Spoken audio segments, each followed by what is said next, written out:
19 February 1630 रोजी शिवनेरी किल्ल्यावर झाला. त्यांच्या मातोश्री जिजाऊ माता यांनी लहानपणापासून त्यांच्यावर रामायण, महाभारत आणि संतांच्या विचारांचा संस्कार केला.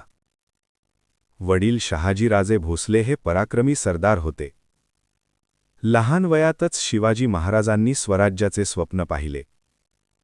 त्यांनी आपल्या मावळ्यांना एकत्र करून स्वतःचे राज्य, स्वराज्य उभारण्याचा संकल्प केला.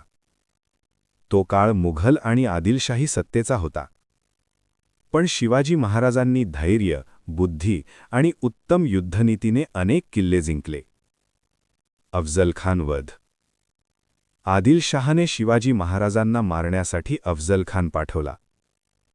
प्रतापगडावर भेटीच्या वेळी अफझलखानाने कपटाने हल्ला केला.